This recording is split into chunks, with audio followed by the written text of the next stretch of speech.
donne-moi encore ton meilleur amen. C'est pourquoi j'applique une loi majeure qui est appelée la loi de la sélection. Je suis chargé de messages. Mais si j'invite quelqu'un dans cette église, c'est que je sais qu'il transporte quelque chose. Je n'ai pas d'amitié sur ce point-là. Je ne suis pas complaisant. Ah non, non, non, ça je vous dis la vérité. Si je ne suis pas convaincu de ce que tu transportes, on peut manger au restaurant, mais t'inviter sur l'hôtel, ça c'est autre chose.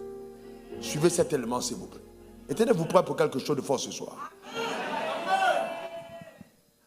Ayant obéi à l'appel de Dieu de tout son cœur, après sa conversion en 1987, l'apôtre Jean-Clément Diambilaye a toujours été très engagé dans l'œuvre de Dieu. Dès l'âge de 15 ans, il a commencé à prêcher la bonne nouvelle de Jésus-Christ. À ce jour, il totalise plus de 35 ans de ministère. Il est économiste, théologien et fiscaliste de formation. Fils spirituel du feu révérend pasteur Albert Lukusa, il a été approché par ce dernier en qualité de pasteur assistant à l'âge de 29 ans. Depuis la mort de ce dernier en 2004, l'apôtre Jean-Clément Diambilaye conduit la communauté évangélique Nouvelle Cité de David en qualité de visionnaire et représentant légal. Bâtisseur reconnu et homme de Dieu d'une excellence incontestable, il a fait construire un temple moderne pour son église, un véritable bijou dans sa ville et dans son pays.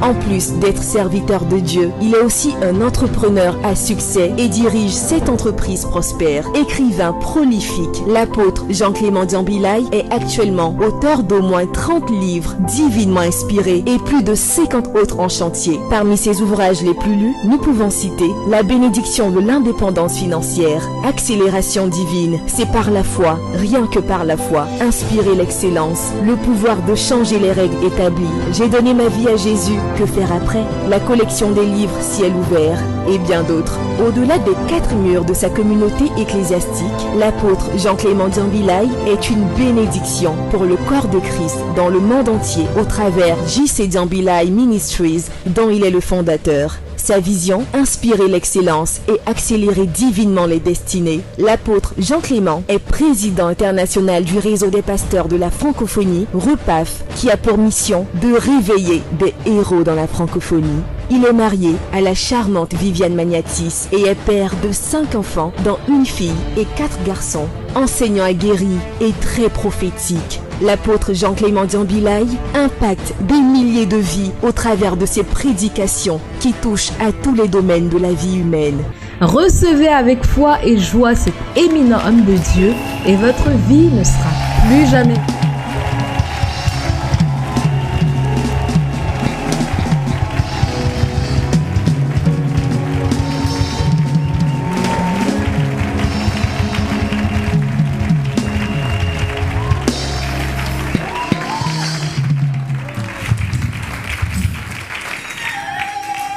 Amen.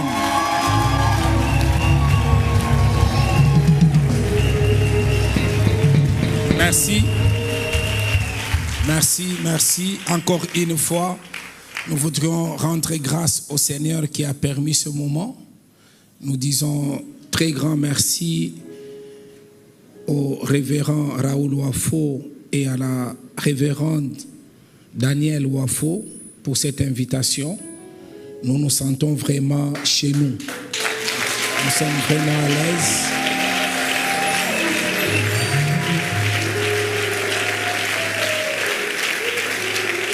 Amen. Comme il le disait, je suis un homme de principe, un homme de caractère. Je n'approche pas n'importe qui tout autour de moi, mais si je peux compter sur la terre deux amis, je ne peux pas compter, je ne peux pas.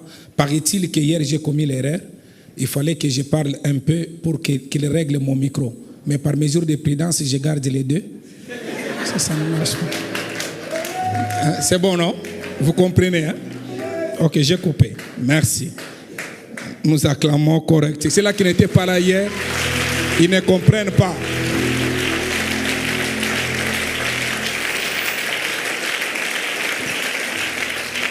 Alors de lui, je peux dire haut et fort qu'il est mon frère, qu'il est mon ami. Et je suis très fier que le Seigneur l'ait placé sur mon parcours.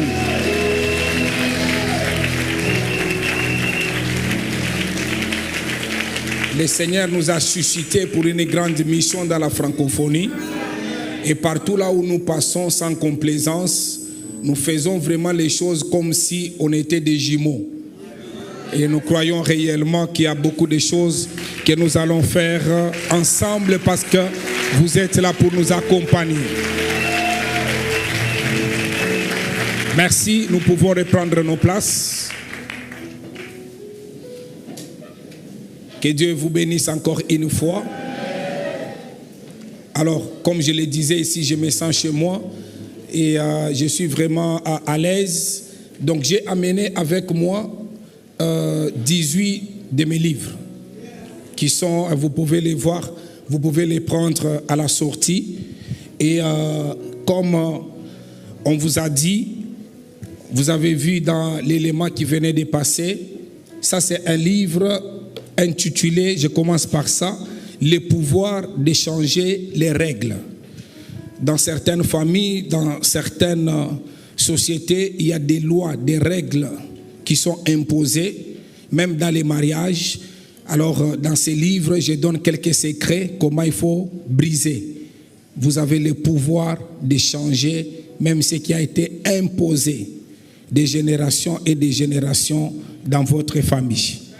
Et ici, je parle sur inspirer l'excellence. Inspirer l'excellence, l'année passée, maintenant là j'ai 51 ans d'âge, l'année passée j'avais 50 ans d'âge et le Seigneur m'avait inspiré.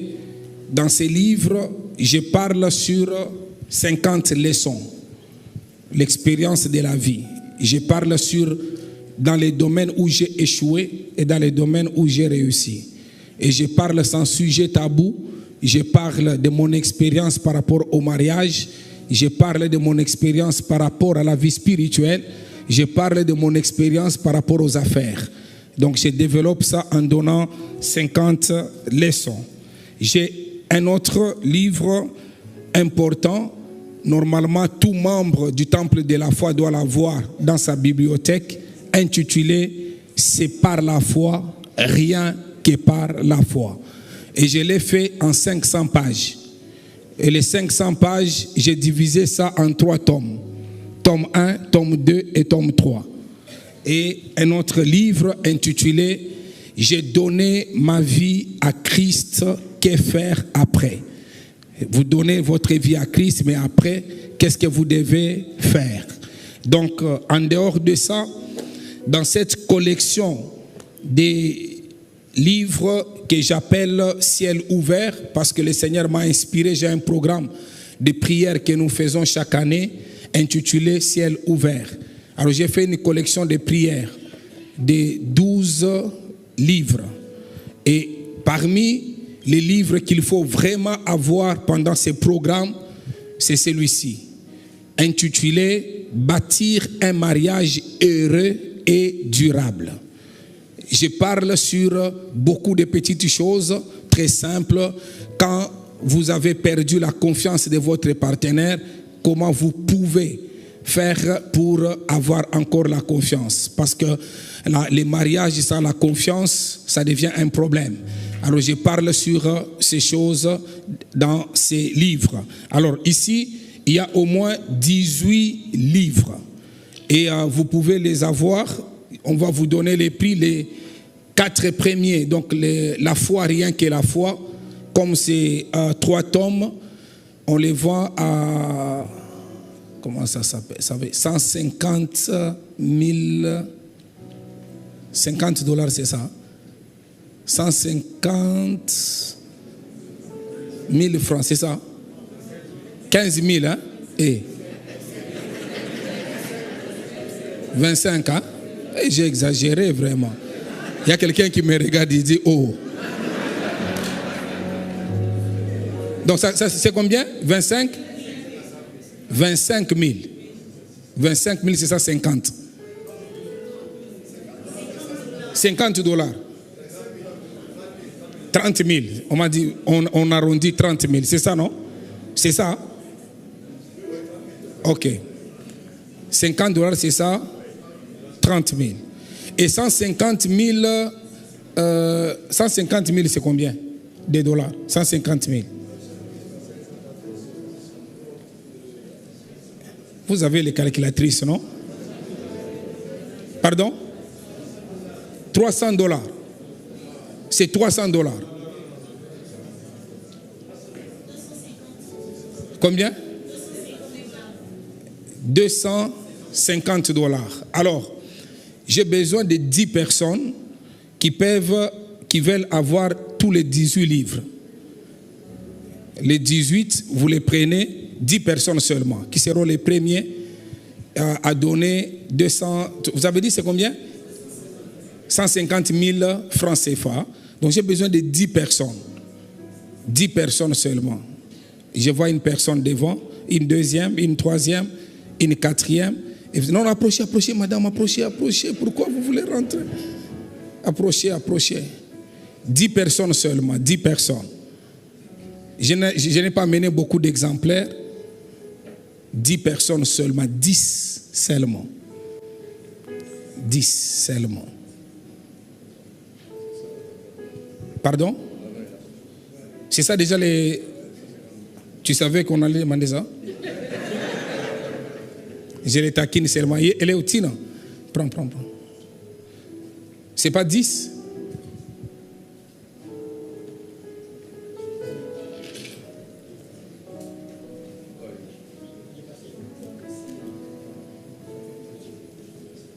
J'ai dit 10 seulement, pas 10 personnes, parce que je n'ai pas beaucoup d'exemplaires.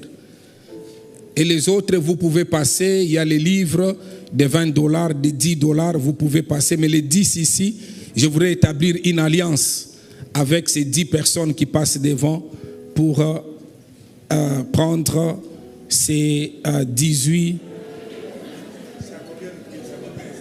J'ai dit 150 000 francs CFA, c'est ça, non? 150 000 francs CFA. 150 000 francs CFA. Donc si vous donnez maintenant, vous donnez. Hein? J'élargis un peu si vous n'avez pas, mais vous êtes ici devant et que vous allez donner demain, ce n'est pas un problème.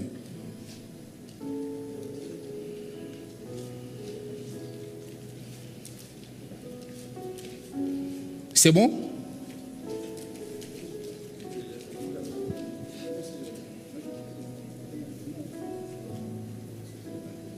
Pardon? C'est bon?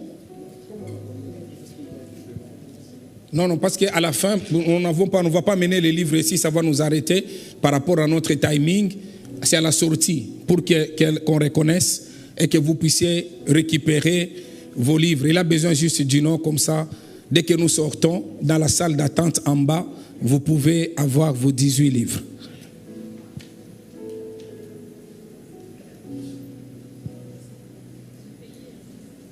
Ah bon? Vous n'êtes pas à 10? C'est 10? Comme il est parti, on les remplace, non? Il y a quelqu'un qui lève la main derrière. Tu veux les remplacer? Pardon? Je n'ai pas entendu? Il est allé chercher l'argent.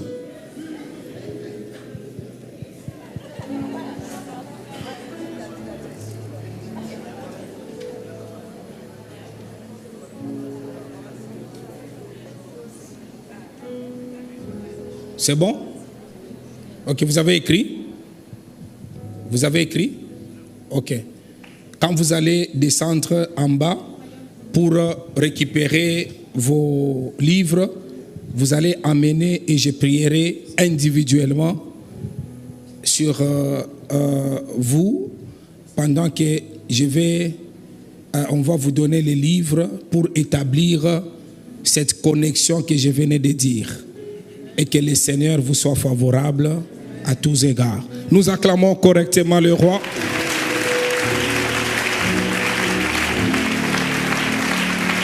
Amen. Amen. Pour faire ça, il faut être de la maison. Vous voyez notre pasteur, il vient, il fait comme ça, vous lui dites que non, notre papa n'aime pas ça. Et notre oncle. Ah oui, vous comprenez ce que j'ai dit? Ah, moi, si Mon frère vient chez moi, il est prêt, il peut tout faire. Mais pas quelqu'un d'autre, il vient, on met les livres là en bas. Vous allez acheter les livres en bas. Pas passer, c'est seulement moi et lui. Je suis l'oncle, non? Nous acclamons correctement.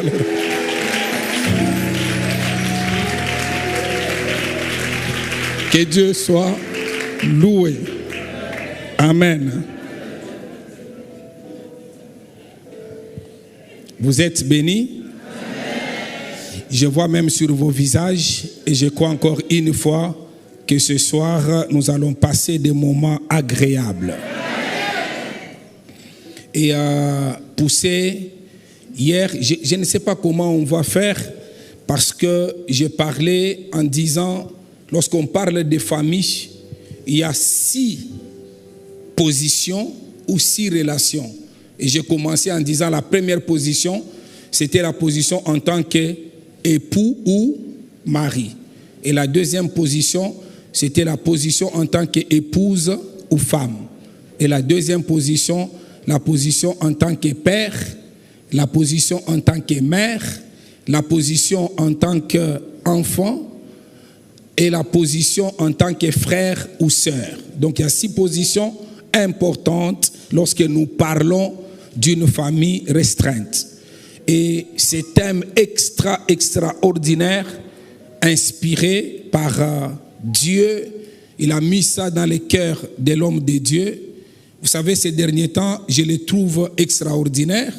Le révérend Wafo, nous étions au mois de février à Johannesburg, il a donné un enseignement. Je lui ai dit, mon frère, ça, quand tu viens en octobre à Lubumbashi, pardon, pour la grâce du Seigneur, bénis le peuple de Dieu de Lubumbashi avec ces mêmes messages. Et avec ces thèmes ici, en tout cas, vraiment, devant l'église, parce qu'il ne va pas me refuser ça, je prends ces thèmes. Il faut que j'organise un séminaire spécial à Lubumbashi intitulé « La famille, les combats qui en vaut la peine ». Vraiment important, spécial, très spécial. Et comme j'ai introduit hier parlant d'un texte pour poser la base, le texte de 2 Timothée, chapitre 2, le verset 5e, et l'athlète n'est pas couronné s'il n'a pas combattu selon les règles. Et j'ai parlé en disant, l'athlète qui vient de Atlos, j'ai insisté que lorsqu'on parle de ces termes grecs, il faut voir cela en 3 dimensions ou 3 notions. La première notion, j'ai parlé sur la notion du combat contre soi-même. Avant de te battre avec les autres, avant de faire le combat, toi-même, tu dois faire d'abord l'introspection de ta vie. Tu dois d'abord toi-même regarder ta propre vie. Il y a certains combats, ce n'est pas quelqu'un d'autre qui livrera bataille. Toi-même, tu dois livrer d'abord bataille. Et la deuxième dimension, j'ai parlé les combats contre l'adversaire, les combats contre autrui. Quelque chose qui est très capital. Donc, si tu veux combattre quelqu'un, tu connais déjà ses faiblesses. Ça sera trop facile. Donc, il faut que tu puisses connaître les problèmes avant d'aller combattre. Et la troisième chose, j'ai parlé sur le combat contre les temps.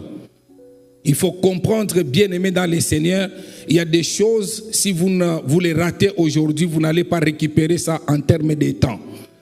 Il y a des choses, quand vous avez un âge que vous pouvez faire, et quand vous atteignez un autre âge, vous ne pouvez pas les faire. Et nous avons commencé notre enseignement hier en introduisant et en parlant sur ces sous-thèmes, être un bon époux, un combat qui en vaut la peine. Et là-dessus, nous avons donné notre texte de base d'Éphésiens chapitre 5, verset 25 jusqu'à 28, que nous relisons encore une fois ce soir. Marie, aimez vos femmes comme Christ a aimé. Je pensais que vous êtes avec moi. Marie, aimez vos femmes comme Christ a aimé et s'est livré lui-même pour elles, afin de la sanctifier après l'avoir purifiée par le baptême d'eau, afin de faire paraître devant lui cette église sans ni rien, mais sainte et irrépréhensible. C'est ainsi que les maris doivent aimer leur femme comme leur propre. Celui qui aime sa femme s'aime. Que l'Éternel transforme ce logos en réma dans la vie de quelqu'un. Alors, nous avons déjà évolué sensiblement et nous étions à notre grand point 1. C'est là où nous étions, non? Et alors, à notre grand point 1, nous parlons sur les 5 qualités majeures à rechercher chez une femme à épouser. 5 qualités. Ici, nous parlons, vous savez, quand je vais parler de combats de femmes, ça sera encore trop bien. Mais ici, je ne peux pas parler de combats de femmes sans pour autant commencer par le combat d'abord des hommes, des époux. Et j'ai dit hier que dans la plupart des cas, lorsque les femmes vont à mariage, on se concentre, on parle beaucoup plus aux femmes et on ignore les hommes. Et on pense que les hommes connaissent. Alors que les hommes, dans la plupart des cas, c'est eux qui créent beaucoup de dégâts dans les mariages. J'ai pensé que les femmes allaient m'encourager pour dire Amen. Amen. Amen. D'abord, aujourd'hui, c'est une journée internationale de la femme, non? Nous disons bonne fête à toutes les femmes.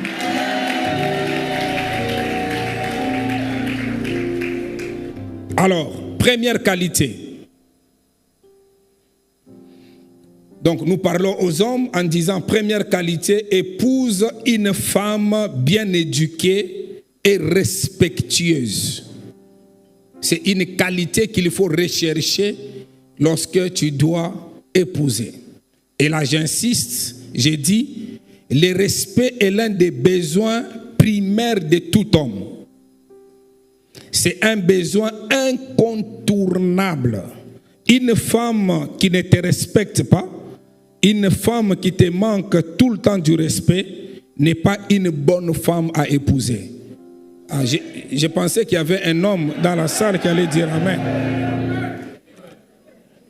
Ah oui, le Seigneur m'a envoyé ici en Côte d'Ivoire et spécialement, particulièrement au temple de la foi pour prévenir un jeune homme qui veut s'entêter dans une relation avec une fille qui lui manque souvent le respect.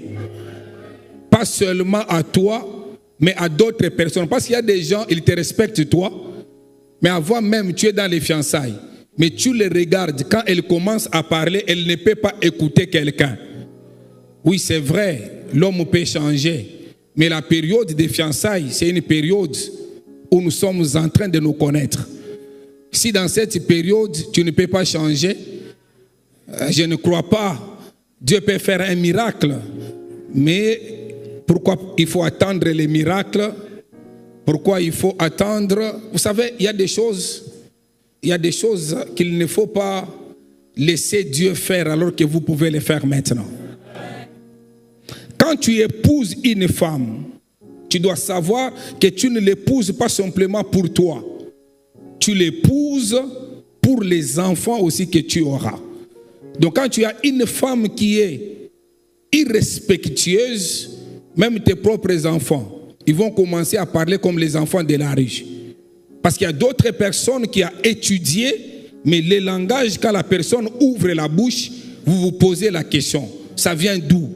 Et cela, ça peut suivre même tes propres enfants. Donc un homme normal, quand tu dois épouser, parmi les qualités qu'il faut suivre, il ne faut pas voir simplement la beauté, mais cet aspect que je suis en train de dire est très important.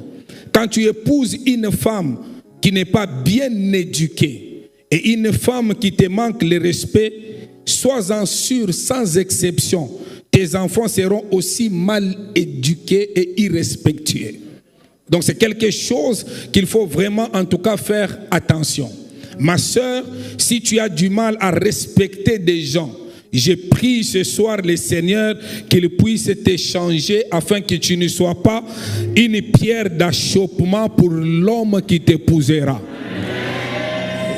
Non, il y a quelqu'un qui n'écoute pas. Je dis que non, ma soeur, si tu n'arrives pas à respecter les gens, je lève ma main au ciel, je prie pour toi, pour que le Seigneur te fasse grâce, afin que tu ne sois pas une pierre d'achoppement pour l'homme qui doit t'épouser.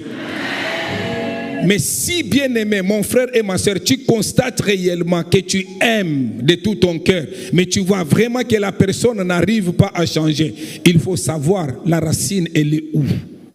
Ça vient d'où? Et si ça vient de quelque chose qu'on peut remédier, il faut profiter, le faire pendant que vous êtes encore dans les fiançailles. Je répète encore une fois, tu peux facilement comprendre en disant que non, peut-être ça vient aussi de ta future belle famille. Et si toi-même tu ne sais pas briser cela, c'est à ce moment-là qu'intervient la présence de l'homme de Dieu que vous pouvez voir pour lui dire, ouvrir votre cœur afin qu'il puisse vous aider par rapport à cela. Parce que j'ai beaucoup de choses à dire ce soir, il faut que j'entre dans la deuxième dimension qu'on parle, les grands points 2, où je dois parler du combat, les combats. Mais maintenant, avant de parler sur ces grands points numéro 2, nous continuons d'abord dans les grands points numéro 1. Donc, les premiers points, la première qualité, il faut épouser une femme bien éduquée et irrespectueuse. Respectueuse. Acclamez d'abord pour vous-même. Ça montre vraiment que vous me suivez là. Ça, c'est bien ça. Dernièrement, à l'église, je vois un frère, je le vois, il est très régulier, et puis je lui dis, mais comment ces derniers temps ça ne va pas? Et l'un de mes fils me dit qu'il a un problème très sérieux avec sa femme. Et je les ai approchés, je les ai reçus au bureau. J'ai donné le rendez-vous à chacun d'eux sans pour autant, parce qu'on m'a dit que non, dès que tu appelles la femme, elle sait que le mari sera là. Elle risque de trouver une occasion pour ne pas être là. Mais si je l'appelle moi-même, elle va venir directement. Ils sont venus. Une sœur, quand vous la regardez, c'est comme l'ange en votre présence. Et l'homme qui m'a parlé avant, l'homme m'a parlé que papa, quand elle commence à parler, elle te regarde elle-même, elle te dit, est-ce que quand on voit les hommes, on peut citer aussi que tu es un homme? Alors moi, j'ai dit qu'elle peut dire une phrase comme ça. Elle dit, ouais. Moi, quand je regarde là, je dis que non, c'est parmi les filles saintes. Et quand elle vient, on a commencé à parler. L'homme parle et la femme parle. Tout d'un coup, ce n'est pas la personne de tous les jours. Hein. Quand l'homme a parlé, elle a coupé l'homme. Elle a commencé à parler. Je regarde comme ça, vous regardez vraiment. Donc, c'est comme si quelqu'un d'autre, un esprit, entre vraiment, la personne commence à parler d'une manière... Donc, comment je peux dire ça? Terre à terre. Comment vous appelez les enfants de la rue ici? Parce que je ne savais pas qu'ils étaient aussi à Abidjan. Mais en venant ici, je les ai vus. Chez nous, on les appelle les chègues, les enfants de la rue. Ces enfants-là, quand ils te parlent, ils peuvent t'insulter quelque chose qui n'est même pas dans le dictionnaire. Ils sont aussi ici? Alors la femme commence à parler, je regarde, je dis que non. Elle a parlé, donc à un certain moment, elle voulait, en ma présence, elle voulait s'élever pour toucher l'homme. Alors j'ai dit, au nom de Jésus-Christ. Et quand j'ai dit ça, elle est tombée par terre. Et quand elle est tombée par terre, et nous avons commencé la prière. Et son mari, là, parce que quand elle commence à parler, même les maris a peur. Donc vous sentez vraiment qu'un caractère, c'était un esprit. Et il fallait ces moments-là pour la délivrer. Il y a d'autres choses, des fois ce n'est pas vous-même, mais c'est un esprit. Parce que nous ne pouvons pas, comme disait les premiers jours le révérend Raoul Wafo, nous ne devons pas nous conformer au siècle présent. Nous devons respecter la constitution dans les pays où nous vivons, mais nous savons que nous, en tant que chrétiens, notre première constitution, c'est la parole de Dieu. Et dans la parole de Dieu, nous savons que non, l'homme reste l'homme. La femme reste la femme. Les enfants restent les enfants. Chacun a sa part de responsabilité. Nous ne devons pas dire parce que dans notre constitution, il est dit que l'homme et la femme, ils sont égaux. Non, non, nous ne devons pas faire des choses de cette manière. Nous devons croire par rapport à ce que la Bible nous dit parce que nous sommes les enfants de Dieu. Donc il y a certaines choses, même tu es devenu ou tu es une personne bien éduquée, mais des fois, vous savez, l'éducation ce n'est pas simplement l'école. Hein? Tout commence dans la famille. Si vous ne donnez pas une bonne éducation à vos enfants, n'attendez pas que l'école va donner. Surtout l'école d'aujourd'hui, avec l'Internet, les enfants peuvent encore se détruire. Donc tout commence dans la famille. Alors quelqu'un, d'autres comportements, ça peut être, ça a commencé vraiment dans sa famille. Et quand nous avons fait cette délivrance, après elle a commencé à parler. Quand elle parle, vous voyez que nous tous, c'est sa mère crachée. Et il fallait ces jours-là, cette délivrance pour que l'histoire... Parce que vous savez qu'il y a certaines délivrances, quand ça arrive, vous deveniez pionnier ou pionnière dans votre propre famille. Donc c'était des choses qui allaient se suivre dans la famille. Mais à cause de vous, ça s'arrête. Je lève ma main droite au ciel. S'il y avait quelqu'un qui était devenu irrespectueux, mal éduqué, à cause des choses qu'il a vues dans sa famille. Aujourd'hui, ma main droite levée, que ces chaînes soient brisées au nom de Jésus-Christ. Est-ce que quelqu'un peut dire Amen avec conviction? Je dis, est-ce que quelqu'un peut dire Amen avec conviction? Pendant que tu dis Amen, mon frère, que Dieu envoie sur ton chemin une femme bien éduquée. Que Dieu envoie sur ton chemin une femme respectueuse. Et cela au nom de Jésus-Christ.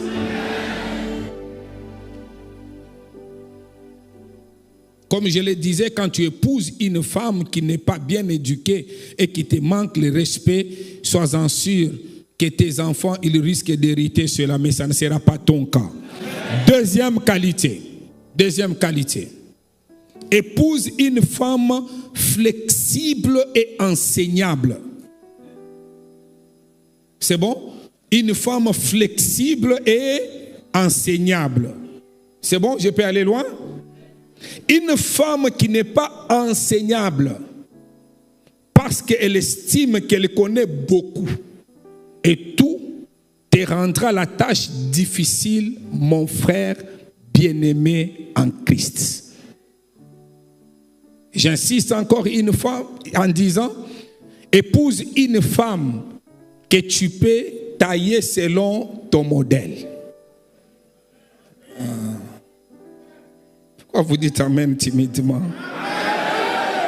Suivez-moi.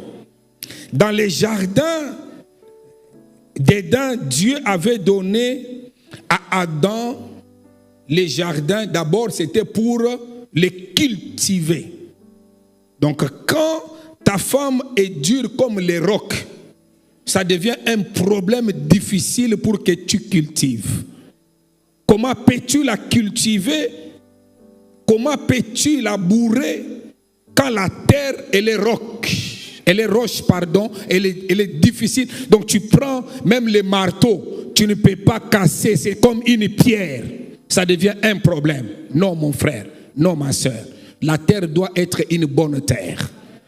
Même dans notre parabole où Jésus-Christ parle de la terre, il y a des terres qu'on appelle des terres qui sont pierreuses. Et quand tu arrives sur une terre pierreuse, il faut enlever les pierres sur la terre avant de cultiver, avant de poser la semence. Il y a d'autres terres qui ne sont pas simplement pierreuses, ce sont des terres qui sont épineuses. Il faut enlever les épines avant de cultiver. Donc il faut que tu comprennes que lorsque Dieu te donne une femme qui n'est pas flexible, qui n'est pas enseignable, ça sera un problème très sérieux. Pendant que je suis en train de parler, si tu es déjà tombé dans ces filets-là, il n'y a que Dieu de la récupération, de la restauration qui peut te faire grâce et qu'il te fasse grâce au nom de Jésus-Christ. Donc en d'autres termes, il faut que tu épouses une femme qui soit une bonne terre. Une femme que tu peux facilement labourer, facilement enseigner, et en qui toute bonne sémence que tu mettras te produira de bons fruits avec le temps. Surtout lorsque tu es patient. Parce que la terre, toutes les terres, c'est vrai, la terre peut être bonne, mais ça dépend de la sémence que tu poses. Il y a d'autres sémences, il faut attendre 1 mois pour que ça puisse pousser. Mais il y a d'autres semences, il faut attendre 1 année. Donc la patience dans ces domaines devient quelque chose de plus capital. Et dans la plupart des cas, les hommes ne sont pas patients. Alors que si tu veux réellement, c'est parce que c'est toute la vie, il faut réellement que tu sois patient. Une femme peut aussi connaître beaucoup, je n'en disconviens pas. Parce qu'elle peut étudier, elle peut avoir une connaissance plus que toi, mais tout en étant une femme flexible et enseignable. Donc même si tu connais tout, tu dois être flexible et tu dois être enseignable. Dans ces cas, tu peux facilement modeler par rapport à la vision que tu as de ton mariage, de ta famille, de ton ministère et même de tes affaires. Je ne sais pas si je me fais bien comprendre, parce que ça peut arriver que la femme que tu rencontres, elle connaît beaucoup, elle a de l'avance. Mais si tu dois l'épouser, c'est quelque chose de très important qu'il faut s'asseoir pour étudier, pour avoir une même vision. J'ai parlé hier de l'incompatibilité. Aujourd'hui, nous connaissons beaucoup de dégâts dans les mariages parce que l'homme et la femme, des fois, il y a l'incompatibilité et des fois, il y a même un complexe. Tu risques d'être complexé. Tu es croyant que non, la femme, elle me dépasse, même par rapport à ce qu'elle dit. Non, non. Bien-aimé dans les Seigneurs, il faut bien t'asseoir, même si elle connaît beaucoup. Si c'est vraiment ta femme, elle doit être flexible. Si c'est vraiment ta femme, elle doit être enseignable. Même si vous refusez de dire Amen, moi-même je dis Amen avec conviction. Troisième qualité. Je parle toujours aux hommes. Épouse une femme qui est prête à vous suivre et à vous soutenir dans votre vision. Une femme qui est prête à vous suivre et aussi à vous soutenir dans votre vision. Est-ce que vous comprenez ce que j'ai dit? La Bible dit que la femme, elle aide. Elle aide. C'est ça, non? Écoutez, vous savez, ma vision, c'est de transporter cette chair. Vous voyez? Si je n'arrive pas à transporter cette chair moi-même avec les 2 mains, j'ai besoin que quelqu'un vienne m'aider pour transporter la chair. Et cette personne qui vient, si elle tient ici, moi je tiens ici, ça sera plus facile pour que nous puissions transporter à 2 la chair. Donc c'est quelqu'un qui doit venir pour m'aider à accomplir la vision.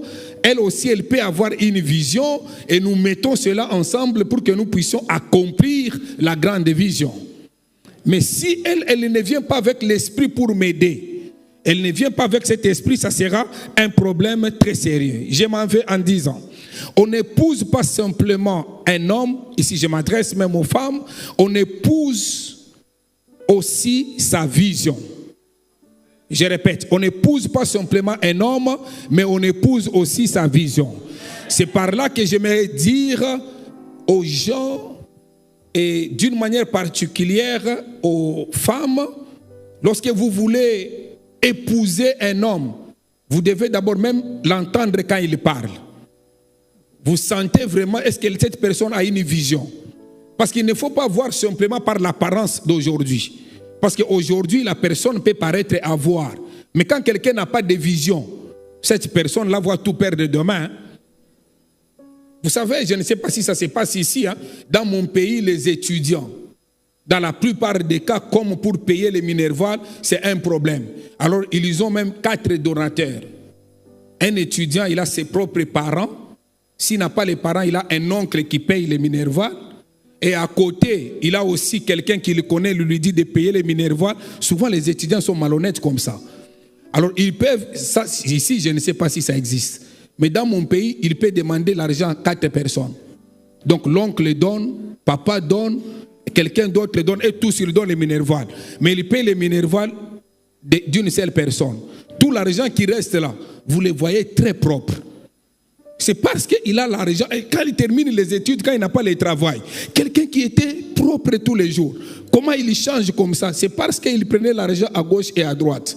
Mais maintenant qu'il a terminé les études, en attendant qu'il ait le travail, il ne peut pas encore demander qu'on lui donne l'argent à gauche et à droite. Il ne peut pas s'acheter les chaussures qu'il s'achetait. Il ne peut pas s'acheter les habits qu'il s'achetait. Ce qui fait que pendant cette période de transition, il peut faner, il peut changer. Mais si toi tu l'avais épousé parce que tu l'avais vu pendant cette période-là, les jours-là, tu vas croire que non, c'est fini, tu risques de l'abandonner. Or, pendant même cette période, tu dois lire, est-ce qu'il a une vision, oui ou non? Quand il a une vision, même si apparemment, parce qu'il y a des gens, il n'a rien, mais vous sentez en lui l'esprit que celui-ci, même si le matin il n'en a pas, le soir il aura quelque chose. Est-ce que quelqu'un peut dire amen avec conviction?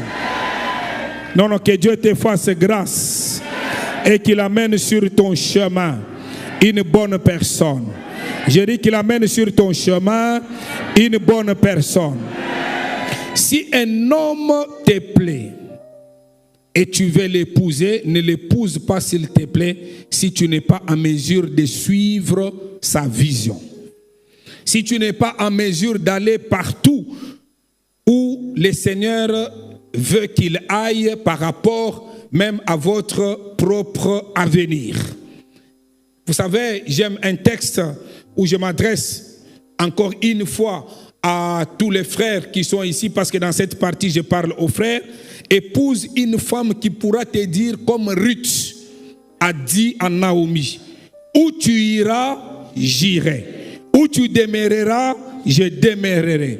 Ton peuple sera mon peuple. Ton Dieu sera mon Dieu. Où tu mourras. Est-ce que vous comprenez? Ruth, elle avait cette détermination. Et ma prière, mon frère, que Dieu te fasse grâce. Que tu ne puisses pas épouser quelqu'un quand tu vas lui dire que non, non, il faut aller ailleurs et la personne te dit que non, non, c'est impossible. Quand j'ai épousé ma femme et elle vivait dans la capitale de notre pays qui s'appelle Kinshasa. Et les gens de Kinshasa appellent les gens de Lubumbashi les gens de l'intérieur. Parce que vous comprenez, vous êtes à l'intérieur, vous n'êtes pas dans la capitale. Amen. Mais et pourtant la capitale économique c'est Lubumbashi. Parce que les gens de Kinshasa, ils friment beaucoup. Alors, mais nous venons vraiment de la capitale économique. Alors, quelqu'un qui était habitué dans cette ambiance-là, quand elle m'a rencontré, d'abord, il faut qu'on se mette d'accord. La première des choses, qu'est-ce qu'on doit faire? Tu acceptes de me suivre à Lubumbashi, oui ou non? Elle dit que non, non, je vais te suivre à Lubumbashi. Et aujourd'hui, elle ne regrette pas. Écoutez, bien aimé dans les Seigneurs, lorsque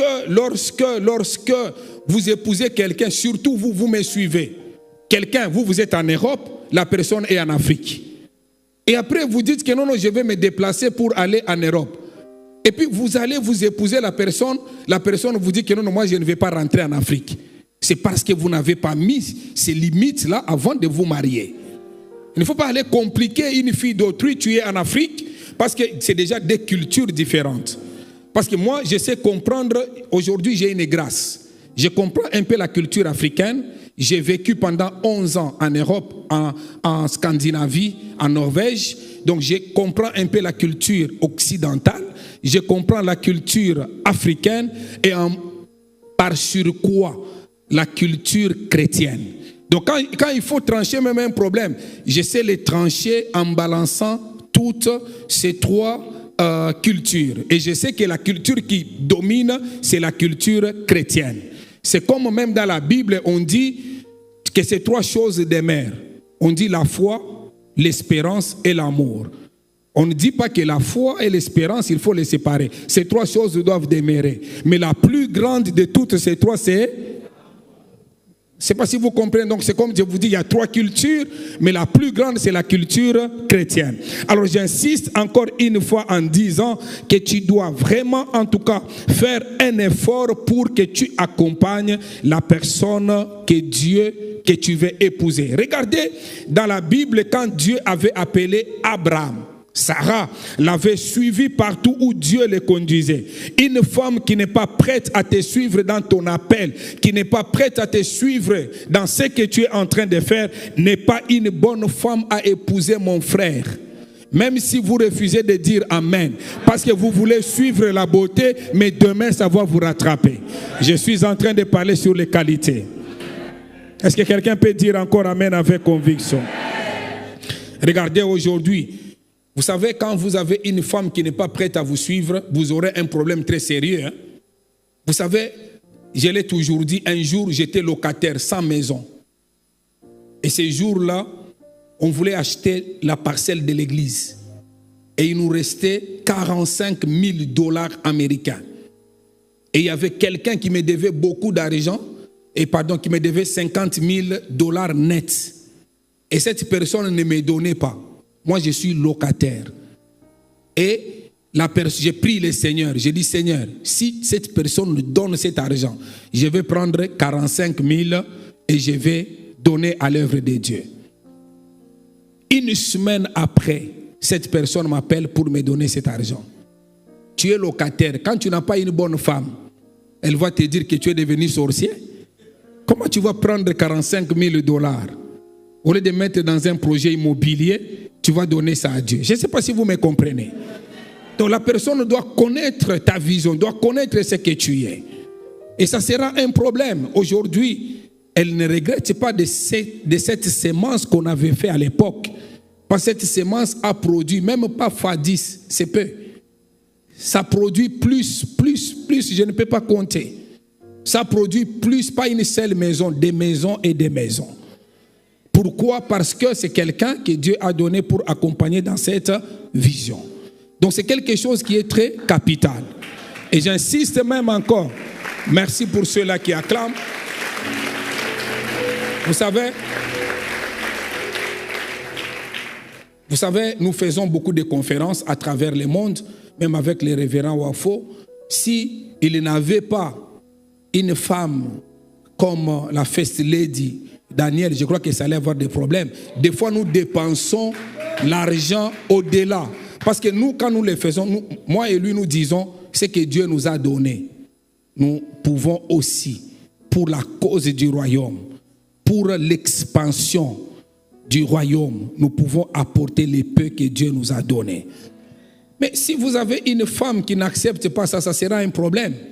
Chaque fois que vous aurez l'argent, elle va vous dire que non, vous n'avez pas vu ces derniers temps, il y a une nouvelle chaussure Louboutin qu'il faut avoir, il y a Louis Vuitton qu'il faut avoir, et quand tu parleras que non, nous devons aller à Yaoundé, elle va te dire que non, à Yaoundé, vous allez aller là-bas, au stadium, vous allez payer combien d'argent? Là-bas, la publicité, ça coûte trop cher. Vous allez encore dépenser 100 000 $, 200 000 $. Elle va trouver comme si c'était la fin du monde. Or, pour Dieu, 100 000 $, c'est rien.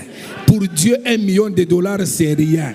Quand on le fait avec tout cœur, il est capable de nous donner demain 10 millions de $. Est-ce que quelqu'un peut comprendre ça? Alors si tu épouses quelqu'un qui sera un frein par rapport à ça, ça sera un problème. Quelqu'un qui ne comprend pas, quelqu'un qui voit simplement les présents, qui ne voit pas les futurs, c'est un problème. Ah, même si vous refusez de dire Amen, moi-même je dis Amen. Quatrième qualité. Aidez-moi pour que je sois rapide, afin que je commence les points qu'il faut donner aujourd'hui. Quatrième qualité, épouse une femme qui n'est pas cupide. Quatrième qualité. Il ne faut pas épouser une femme qui est cupide. Tout le monde a besoin de l'argent. Qu'on ne vous trompe pas. L'argent facilite la vie. Même si vous ne voulez pas, tout le monde a besoin de l'argent. C'est insécurisant pour une femme d'épouser un homme qui n'a pas le minimum pour lui assurer ses besoins élémentaires. Si tu manques le minimum pour prendre soin d'une femme, ne dis pas qu'elle est matérialiste. Si elle ne veut pas t'épouser, il ne faut pas que tu cries très haut qu'elle est matérialiste. Cependant, il y a des femmes qui aiment l'argent à l'excès. Je ne sais pas si vous comprenez. Parce que moi, j'ai toujours dit, si toi, tel que tu es là, tu n'as rien, ce n'est pas le problème de Dieu, c'est ton problème. Ah oui, est-ce que je peux ouvrir? La première grande bénédiction que Dieu nous a donnée dans la Bible, la première loi, il dit, soyez féconds. On ne peut pas être fécond avec les fruits. On est fécond avec la sémence. Chacun d'entre nous a une sémence que Dieu lui a donnée. Cette sémence, ça s'appelle les dons, les potentiels. Tel que tu es là, tu as un don, tu as un potentiel, tu as quelque chose que tu peux mettre en valeur.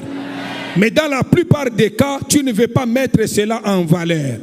Tu veux toujours courir derrière les gens. Chaque chose a des limites, chaque chose a un temps. C'est par là que je vous ai parlé. Nous ne pouvons pas parler de cette bataille sans parler de la notion des temps. Il y a des temps, il y a des choses, il ne faut pas les faire comme si tu avais toujours 15 ans. Non. À un certain moment, tu dois comprendre que tu as 20 ans, tu as 30 ans, tu as 40 ans et les années sont en train d'aller de l'avant.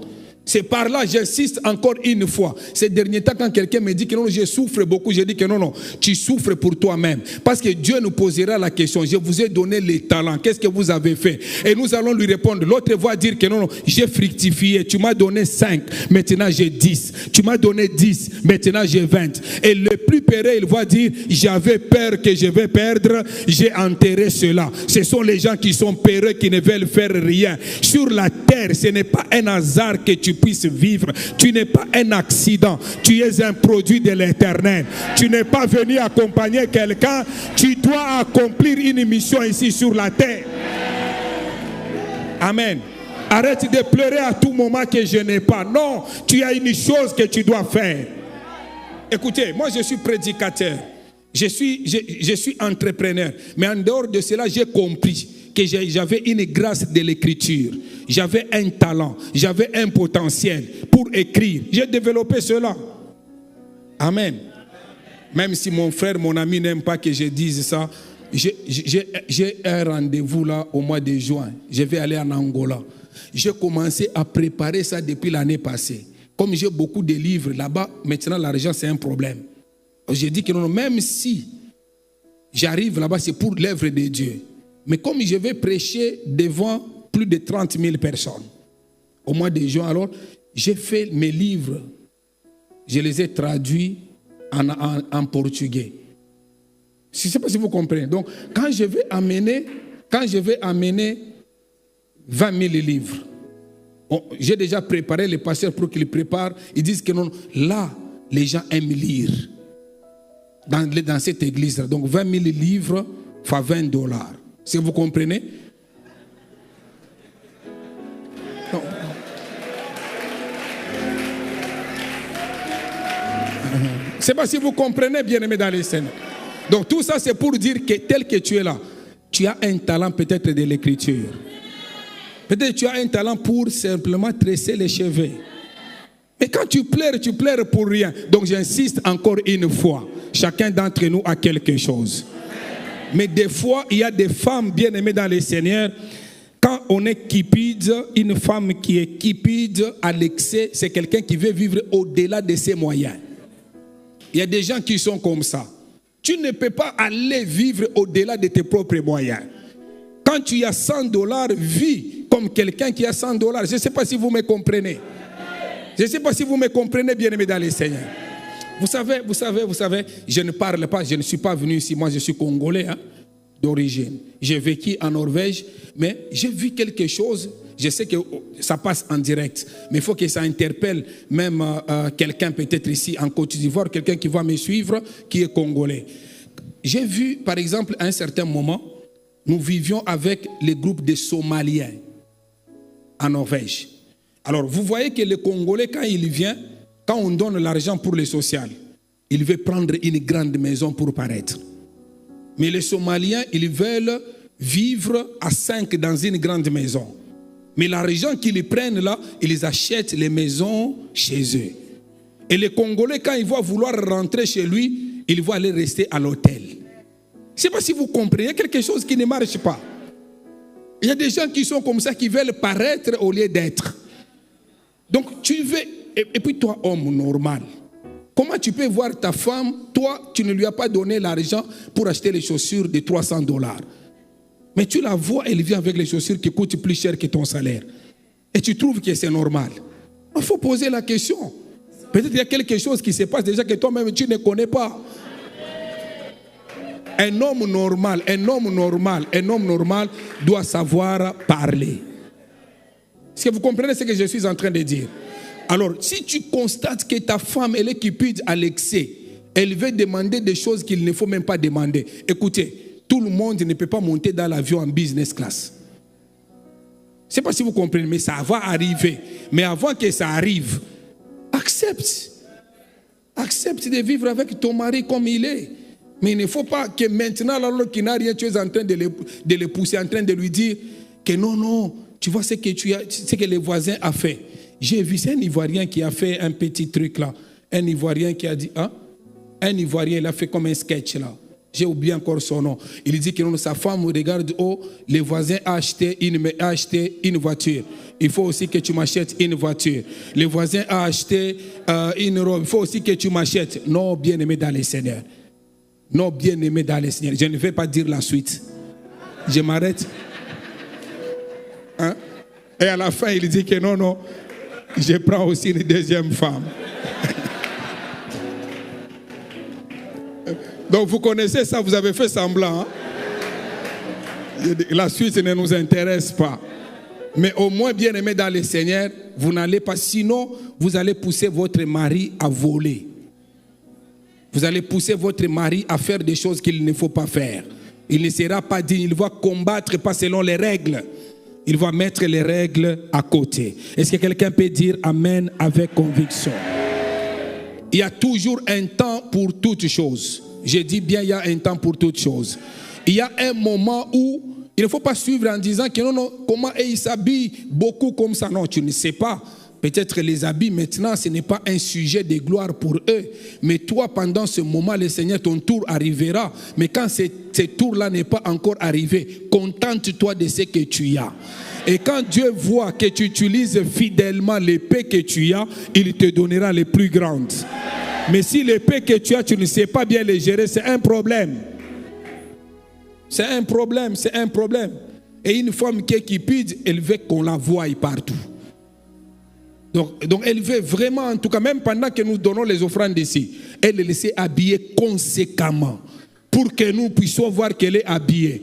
Et quand vous regardez vraiment, même vous regardez sa propre vie, vous sentez vraiment que non, l'apparence pour elle, ça dépasse toute autre chose. Que Dieu nous fasse grâce dans ces séminaires. Et que tu sois normal. Que tu ne puisses pas paraître, mais que tu puisses être. Est-ce que quelqu'un peut dire Amen avec conviction?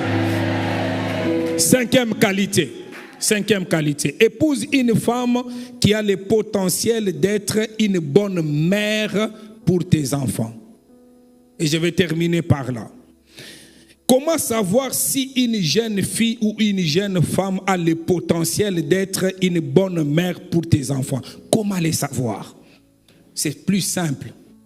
Observe-la comment elle traite les enfants des autres. Et c'est plus facile. Si même avec les enfants des autres, quand on a laissé les enfants, elle peut tirer les oreilles, elle peut faire des choses. Parce que les parents ne sont pas là, toi-même tu te dis que non, ici il y a un problème à venir. Il peut s'agir même de tes petits frères ou ses propres petites sœurs. Quand tu es avec elles, quand ils commencent à parler, la manière dont elle réagit, ça peut te montrer déjà les indices de l'avenir. Même les enfants de ses propres parents, la manière dont elle réagit, ça va te montrer réellement qu'ici, il y a un problème. Il peut s'agir même, pas simplement des enfants de ses propres parents, même des nièces. Quand vous regardez comment elle réagit, observe bien et tu vas voir réellement qu'ici il y a un problème. Alors ici, je voudrais vraiment insister en disant, observe bien la relation de ta prétendante avec les enfants qui sont dans son entourage. Scrute aussi sa relation avec sa propre mère. tu regardes la relation qu'elle a avec sa propre mère. Une fille qui a une mauvaise mère, une mère désagréable, il y a possibilité qu'elle le soit aussi à l'égard de tes propres enfants sans exception. Je ne dis pas à 100%, mais je dis qu'il y a possibilité. On reproduit facilement dans les rapports avec ses enfants ce qu'on a subi dans la relation avec nos propres parents, à moins de décider de faire la différence. Les enfants n'écoutent pas simplement, mais les enfants observent beaucoup. Et tout ce que nous faisons, les enfants, ils risquent de le reproduire. Et quand les enfants observent, bien aimés dans le Seigneur, ils peuvent grandir avec cela. Et peut-être cette femme, elle fait certaines choses parce qu'elle a grandi dans cet environnement. Mais il y a possibilité, si tu tiens, il faut combattre selon les règles. Les règles ou les principes qui sont divins. Donc tu te dis, je vais aller dans la prière, je vais aller voir quelqu'un qui est plus supérieur pour moi, mon père spirituel, pour m'aider, pour m'orienter. Il ne faut pas voir ces choses-là. Tu peux prendre la décision de faire simplement demi-tour. Tu arrêtes et tu dis que non, ici, il y a un problème qui va me rattraper demain. Est-ce que je peux commencer maintenant les grands points 2? 5 combats que tout époux, c'est bon? Je peux commencer? Vous êtes d'accord avec moi? Amen. Je voulais me reposer demain, je pense que je ne vais pas me reposer parce que je n'ai pas encore commencé. Ah oui. Amen. Parce que je commence maintenant les combats. 5 combats que tout époux devra mener contre soi-même pour le bonheur de son épouse. 5 combats que tout époux devra mener contre soi-même pour le bonheur de son épouse. 5 combats que tout homme doit mener pour le bonheur de son épouse. Je peux répondre? C'est bon? C'est bon? Premier combat. L'autoritarisme. Premier combat. Que l'homme doit se battre lui-même, contre soi-même. Tu dois te battre. C'est l'autoritarisme. L'homme est le chef de la famille. Écoutez, quand le révérend Wafo entre ici, c'est lui le visionnaire, non? Est-ce qu'il doit crier, c'est moi le visionnaire? Vous-même, vous savez que quand il est là, il est là. C'est différent un dimanche quand il est là et quand il n'est pas là. Quand tu es papa, quand tu entres dans la maison, il ne faut pas que les enfants te fouillent. Tu es là, les gens doivent savoir que non, tu es là, c'est normal. Tu ne t'imposes pas en disant, n'oubliez pas. Quand le pouvoir n'est pas là, tu vas dire aux gens, n'oubliez pas, c'est moi le chef. N'oubliez pas, c'est moi. Non, tu es chef, c'est automatique. Je ne sais pas si vous comprenez, c'est automatique. Ça ne se discute pas. Mais quand tu as l'autorité à l'excès, ça montre qu'il y a quelque chose que tu as déjà perdu. C'est bon? Je peux continuer? C'est bon, maman? Je suis en train de parler aux hommes. Si les hommes ne disent pas Amen. L'autoritarisme est le caractère ou le comportement d'une personne autoritaire, aimant imposer sa volonté à autrui. Donc quelqu'un qui arrive, il aime imposer sa volonté à tout le monde et même dans la maison. C'est vrai, comme je l'ai dit, que l'homme est le chef de la femme. Cela ne veut pas dire qu'il doit imposer sa volonté en toutes choses sans que la femme n'ait aussi un mot à dire. Un bon chef, il veut écouter l'autre. Il veut vraiment partager avec l'autre. Comme je l'ai dit, quand ça pèse, vous avez besoin de l'aide semblable pour que vous puissiez transporter ensemble. Ça fait partie de ce qu'on appelle les dialogues. Et beaucoup de couples ont un problème, c'est parce que ces couples n'ont pas ces moments qu'on appelle les temps de dialogue. Homme, ta femme n'est pas ton enfant. J'insiste. Ta femme n'est pas ton enfant. Si les mamans, vous ne dites, surtout que c'est votre jour, vous ne dites pas amen, je récupère cette phrase. Merci, j'insiste maintenant. Elle n'est pas ton esclave. Et je vais plus loin. Le mariage n'est pas une prison pour elle. Elle a aussi un mot à dire dans ces mariages. Son avis compte aussi dans tout ce que vous êtes en train de faire. Alors je parle encore à l'homme parce que je parle de l'autoritarisme. L'homme, tu ne dois pas être un dictateur dans ton couple. Dans la pensée divine, un chef est d'abord celui qui est au service des autres. C'est ça dans la pensée divine. Un chef, c'est quelqu'un qui est au service des autres. Donc quand on dit président de la République, normalement, il est à notre service. Mais s'il croit que non, nous devons être à son service, il y a un problème déjà dans sa tête.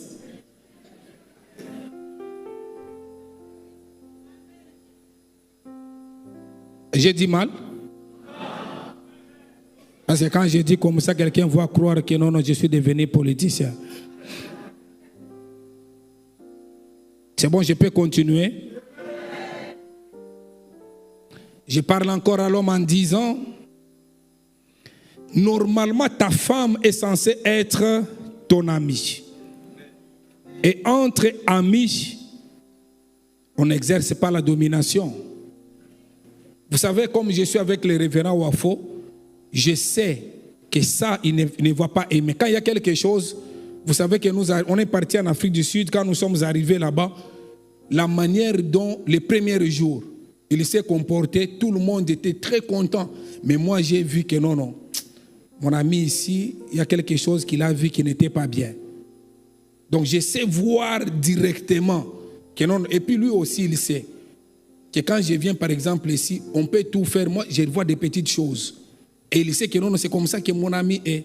Donc, de la même manière, avec ta femme, comme je venais de le dire, quand on comprend et qu'on est amis, on n'exerce pas la domination, mais on se comprend facilement. Je peux aller encore plus loin. Il peut arriver que l'homme que tu es use de ton autorité sur ta femme pour la mettre ou la remettre sur la bonne voie, mais cela est totalement différent de l'autoritarisme. C'est différent. Parce que l'autoritarisme, ça s'appelle la dictature. Mais ça peut arriver que tu puisses la remettre sur la bonne voie. Que tu puisses dire que non, ça, on ne doit pas faire comme ça. Mais quand on est autoritaire, donc on veut... Vous savez, quand on a grandi, il y avait les films qu'on regardait, les films de Django. Les films de Rambo. Donc quand il vient, tout le monde fuit. De Sylvester Stallone. Tout le monde fuit quand on était tout petit. Donc dans les films là, lui, c'était lui, non. Dans les mariages, il n'y a pas que toi. Dans les mariages, il y a aussi une femme. Et c'est par là même que j'ai dit, vous savez, moi j'ai grandi dans un milieu où on m'a dit, l'homme, derrière chaque grand homme, il y a... Moi je refuse ça. Moi j'ai dit qu'à côté de chaque grand homme, il y a une grande femme. Parce que quand nous avons lu ces textes d'aujourd'hui, l'image de l'époux, c'est l'image de Christ. L'image de la femme, c'est l'image de l'Église. Donc Christ qui est notre époux, il nous prend et il est assis avec nous dans les airs, avec l'Église. Donc normalement, l'homme est assis avec son épouse. Ici, vous avez un modèle. Quand vous regardez tout ce que le révérend Raoul Wafo fait avec la First Lady Daniel, vous voyez que non, elle fait tout pour que vous puissiez comprendre qu'ils sont ensemble pour votre bénédiction. C'est déjà un bon modèle, une bonne référence. Mais quand quelqu'un est dictateur, il va vouloir à tout moment, il impose, il tape les dictateurs. même les collègues, les gens qui sont tout autour de lui, même s'ils lui disent, c'est ce que lui pense. Il n'écoute pas. Et les hommes qui sont comme ça, donc ils n'écoutent rien, même quand on lui dit quelque chose. Et ma prière, que cela ne soit pas ton cas. Suivez-moi. Ta femme doit te respecter et non te craindre. Vous comprenez ça? Elle doit te respecter, mais elle ne doit pas te craindre. Les hommes, vous refusez de dire Amen. Moi-même et les révérends Wafo, nous disons Amen. Elle ne doit pas avoir peur de toi parce que tu as fait, parce que tu l'as fait venir sous le régime de la terreur dans votre couple. Oui, elle commence, donc elle vit sous un régime de la terreur. Donc quand tu arrives, tu klaxonnes, tout le monde fuit. Ça ne doit pas être comme ça. Il faut que quand tu klaxonnes, tout le monde a la joie de venir vers toi. Vous avez compris la différence entre le respect et la crainte. Homme, tu as le droit de gronder ou même de crier sur ta femme quand il le faut, mais ça ne doit pas être en aucun cas de l'autoritarisme. Je ne sais pas si vous comprenez. Ça peut arriver que tu as grondé, ça peut arriver, parce qu'il ne faut pas dire, tu n'es pas un extraterrestre. Ça peut arriver que tu as crié, mais que ça ne soit pas une vie pour toi. Quand c'est de l'autoritarisme, donc c'est à tout moment. Tu dois toujours utiliser l'autoritarisme. Ici, les mamans n'ont pas dit encore Amen, parce qu'ils ont dit que... Je peux continuer? Donc arrête d'avoir un comportement rabaissant à l'égard de ta femme. Quelqu'un qui est autoritaire, il a un comportement pour rabaisser. Tu dois la traiter comme tu aimerais aussi que tu sois traité par les autres. Pas simplement tu dois la traiter comme ça, tu dois lui donner de l'espace. Écoute aussi ses avis. Bats-toi contre toi-même pour vaincre l'autoritarisme face à ton épouse. Et l'autoritarisme tue. Ça peut tuer même quelque chose qu'il ne fallait pas tuer. Donc, quand tu te regardes toi-même, tu ne vois pas que non, à un certain moment, des fois, tu t'imposes là où il ne faut pas t'imposer. Donc, c'est normal, vous êtes même à la maison. Toi, tu aimes suivre telle chose à la télé, elle aime suivre telle chose à la télé. Quand vous arrivez à parler, ça fait partie des dialogues. Vous pouvez même vous dire, si vous avez une seule télé, vous partagez tous ensemble en disant que non, à telle période, à tel moment, ou encore, vous pouvez créer pour avoir les mêmes centres d'intérêt. Mais si ça n'arrive pas toujours, avant que ça arrive, il ne faut pas que tu t'imposes chaque fois. Une imposition pour montrer, attention, n'oubliez pas que c'est moi qui ai acheté la télé. C'est trop bas. C'est trop bas. C'est trop bas. C'est bon, c'est bon, c'est bon. Deuxième combat.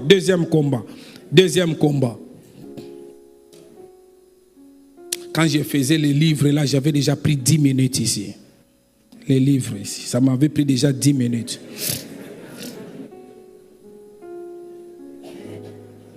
C'est bon? Vous êtes d'accord avec moi, non? Deuxième combat.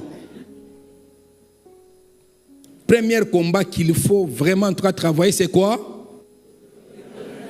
Deuxième combat, l'infidélité ou l'adultère. Deuxième combat.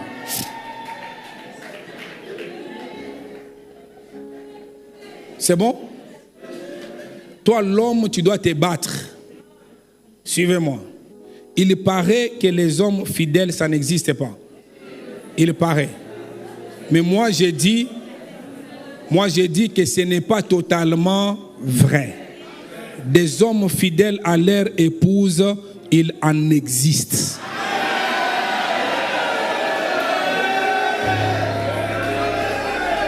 Et j'ai prié le Seigneur pour que toi, tu fasses partie de ces hommes fidèles.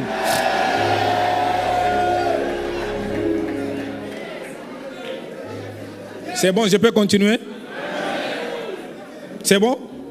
C'est comme si je venais de commencer maintenant. Suivez-moi. L'adultère est une chose qui détruit beaucoup de mariages. Et en particulier les femmes qui en sont victimes de la part de leur époux. L'adultère, c'est quelque chose qu'il ne faut pas rêver, qu'il ne faut pas souhaiter. Il y a des gens, ça arrive, des fois ils trouvent, comme dans d'autres milieux, surtout en Occident, tu trouves même des jeunes qui disent, ils sont contents de dire que non, moi j'ai pris tel, te compte le nombre de gens. Non, tu es en train de prendre les démons à gauche et à droite, les esprits, et tu veux croire vraiment, toi, que c'est une bonne chose. Alors ici, bien-aimé dans le Seigneur, j'aimerais dire les effets que l'adultère de l'homme peut produire chez une femme qui les découvre sont parfois graves. Quand une femme découvre que son époux a commis l'adultère, ça peut causer beaucoup de choses très graves. Je suis en train de m'adresser aux hommes en disant, les femmes qui sont souvent victimes de l'adultère se sentent beaucoup diminuées. Elles sont souvent curieuses de savoir avec qui leurs maris sont sortis. Pas simplement curieuses de savoir cela, elles veulent savoir qu'est-ce que ces femmes ont plus que moi. Qu'est-ce qu'il est allé chercher dehors? Facilement, elles perdent confiance en elles-mêmes. Elle se dit, non, mais comment c'est arrivé? Comment cet homme peut faire pareille chose? Elle, même si elle était belle, elle ne va pas se retrouver belle. Même si elle était séduisante, face à son mari, elle va commencer à se délaisser et ça va détruire quelque chose qui existait déjà. L'adultère brisera la confiance de la femme à ton égard. Donc c'est quelque chose qu'il faut vraiment être trop regardant. Je vais plus loin. Or, un bon mariage est bâti sur la confiance. Et ça te prendra beaucoup de temps de récupérer la confiance que tu as perdue de la part de ta femme. Elle peut toujours rester avec toi, mais la confiance, elle ne sera pas là. Elle se sentira toujours en insécurité avec toi. Parce qu'à tout moment, elle peut se dire que non, même quand tu fais un mouvement, elle pense toujours à ce qui s'était passé. Et même, elle peut aller même plus loin. Elle se dit que non, je peux attraper une maladie. Cet homme peut m'amener une maladie dans la maison. J'ai croisé un homme, on va faire les tests de dépistage, on trouve sa femme avec VIH, et lui, on ne le trouve pas avec la maladie. Et il dit que non, c'est la femme. Il a incriminé la femme. Et un jour, quelqu'un d'autre dit que non. Parce que les gens, quand ils sont mauvais, Hein? Il est allé payer dans un laboratoire pour qu'on dise que lui, c'est négatif. Parce qu'il se disait que si ça vient, parce que la femme va comprendre que c'est lui qui a transmis. La femme s'est culpabilisée et un jour, la femme a voulu même se donner la mort. Elle dit que moi, je ne connais rien. Et c'est l'homme qui avait cette vie-là. Et il a amené la maladie dans la maison. C'est quelque chose, si tu peux détruire toute ta famille, et pas simplement tu peux amener la maladie, tu peux amener des esprits méchants. Et beaucoup d'entre des hommes ou même des femmes, tu peux être et tu es à l'aise, mais les choses ne marchent pas très bien dans ta vie. C'est parce que tu as été en contact pour un plaisir de 3 minutes ou de 5 minutes avec quelqu'un et c'est un esprit que tu as transporté. Parce que vous devenez, quand nous faisons les mariages, comme on nous a dit par le révérend Raoul Wafo, dans la question qu'on avait posée, comment il fallait protéger sa maman ou encore sa femme, il a répondu en disant, moi et ma femme, nous sommes un. Et quand vous êtes un, parmi les bonnes choses qu'il faut faire dans les mariages, qui sont normales, c'est le sexe. Même si vous me regardez comme ça, vous voyez comme si c'est un sujet tabou. Non, c'est normal.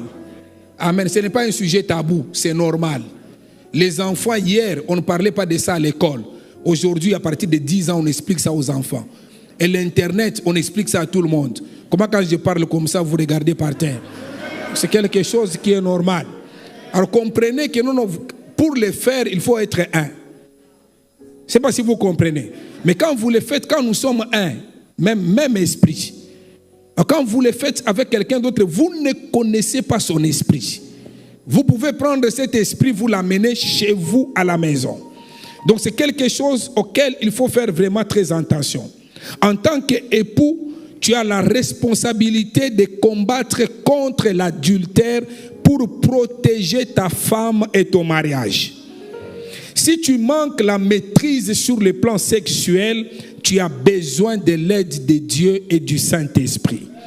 Il y a des hommes chez qui le sexe est une maladie. Il y a des hommes pour qui le sexe est une obsession.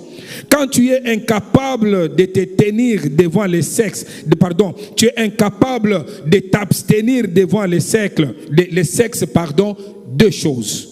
Vois les hommes de Dieu, ou encore tu peux aller plus loin, voir même un psychologue.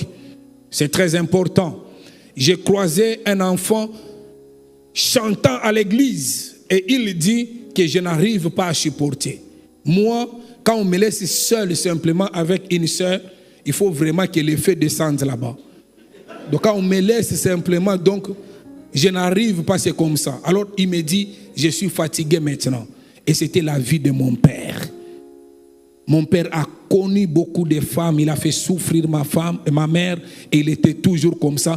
Je regrette parce que moi je suis serviteur de Dieu. Lui-même il s'appelle serviteur. Parce que tu peux être dans un groupe de gens qu'on appelle serviteurs, mais toi tu n'es pas serviteur.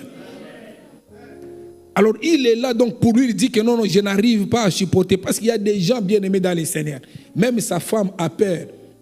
Que, vous savez, il y a ce qu'on appelle il y a des moments, je parlerai de ça, il y a des moments d'intimité que vous pouvez passer avec le sexe. Ce n'est pas quelque chose qu'il faut avoir d'une manière permanente. Mais il y a d'autres femmes qui ont besoin de faire même un bisou à son mari. Parce que pour lui, quand on fait déjà les bisous, ça peut aller directement. Alors qu'il y a des moments où vous pouvez faire le sexe et d'autres moments où vous pouvez faire juste les câlins. C'est normal. Il y a d'autres hommes qui ne supportent pas voir les seins de quelqu'un. Quand il voit simplement les seins, donc pour lui, il commence déjà à faire les plans. Alors si...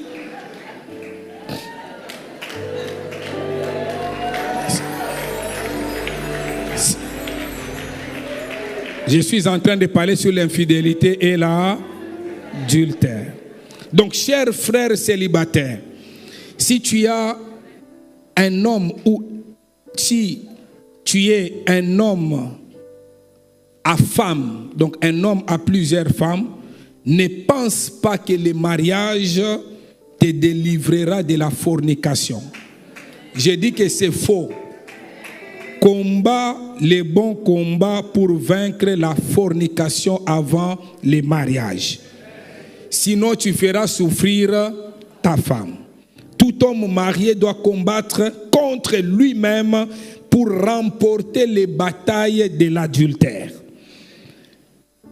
C'est bon? Il ne faut pas croire que parce que tu es coureur de jupons, quand tu vas t'épouser, tu vas te maîtriser. Si tu ne te maîtrises pas avant, quand tu entreras toujours, parce que tu seras dans une monotonie, tu vas croire que non, tu auras toujours la tendance. Et tu vas faire même la comparaison là où il ne faut pas faire la comparaison. Ah, même si vous refusez de dire Amen, moi-même j'ai dit Amen. Je lève ma main droite au ciel. Je déclare et je décrète que le Seigneur, toi, il t'accordera la victoire devant les tentations sexuelles. Et cela au nom de Jésus-Christ. Je te vois faire partir des époux que Dieu préservera de l'adultère. Si je dis bien, Dieu te préservera lui-même. Et s'il t'est déjà arrivé de tromper ta femme, je vois le Seigneur te révéler et te donner la force de ne plus tomber encore. Et cela au nom de Jésus-Christ. Je te vois décider à honorer Dieu et à honorer ta femme, à marcher dans la victoire sur le plan sexuel au nom de Jésus-Christ. Pendant que tu dis Amen, finis à partir de ce soir l'infidélité en esprit, en acte, au nom de Jésus-Christ. Si tu tombais facilement, je dis que tu es fils d'Abraham. Tu es de la race élue. À partir de cet instant, ta vie ne se limite pas à cette vie sexuelle. Tu as des projets extraordinaires avec toi. Je dis que Dieu a des projets extraordinaires avec toi. Je brise ces liens d'infidélité et d'adultère au nom de Jésus-Christ. Si ça t'arrive même en esprit, ça doit s'arrêter au nom de Jésus-Christ. J'ai dit ça doit s'arrêter au nom de Jésus-Christ. J'ai dit ça doit s'arrêter au nom de Jésus-Christ. Parce qu'il y a les gens qui ne le font pas aujourd'hui, c'est devenu bizarre. Il y a les gens qui ne font pas comme ça physiquement. Il y a des gens qui le font même à l'internet. Un homme, écoutez bien, il prend son ordinateur et il est là sans habit, en train de se masturber. C'est de l'infidélité. C'est de l'infidélité. Tu te représentes une image. Ça devient même plus grave. Et il y a des gens qui sont comme ça, bien-aimés dans le Seigneur. Comment expliquer, toi, un homme marié, même une femme mariée, elle t'envoie des posts où elle est nue, elle t'envoie des posts où elle te montre ses parties intimes, et toi tu es tranquille. Non, il y a quelque chose qui ne marche pas. Ça doit s'arrêter, et cela au nom de Jésus-Christ. Vous savez, en Christ, il y a certains comportements qui doivent changer automatiquement. En Christ, il y a ce que nous appelons marcher en nouveauté de vie. Suivez-moi, bien-aimés dans le Seigneur. Il y a une différence entre nouvelle créature et marcher en nouveauté de vie. Une nouvelle créature, donc ça te déplace. Tu étais un esclave, tu deviens roi. Mais marcher en nouveauté de vie, un roi, quand tu deviens roi, on te dit comment il faut marcher. Si tu es président de la République, avant que tu ne sois président, tu peux saluer tout le monde comme tu veux. Mais quand tu deviens président, on te dit comment il faut saluer les gens. On te dit comment il faut marcher quand il y a les drapeaux. Regardez quelqu'un comme Macron, un jeune homme, mais quand il marche devant les drapeaux, il marche comme ça. Très lentement, on lui a dit comment il faut marcher. Tu étais esclave, tu es devenu roi. Marcher en nouveauté de vie en tant que roi. On te dit qu'il y a des choses qu'on ne fait pas. Il y a des choses qu'on ne touche pas. Il y a des abstinences dans la vie. Tu ne peux pas te rabaisser encore à ce niveau-là. Si quelqu'un peut dire Amen avec conviction. Que le Seigneur te fasse grâce. Troisième combat. L'égoïsme financier et l'égoïsme sexuel. Troisième combat. L'égoïsme financier et l'égoïsme sexuel. Moi ici, est-ce que je vais terminer? Parce qu'il faut que j'arrive même. Vous savez, okay, non, je vais terminer.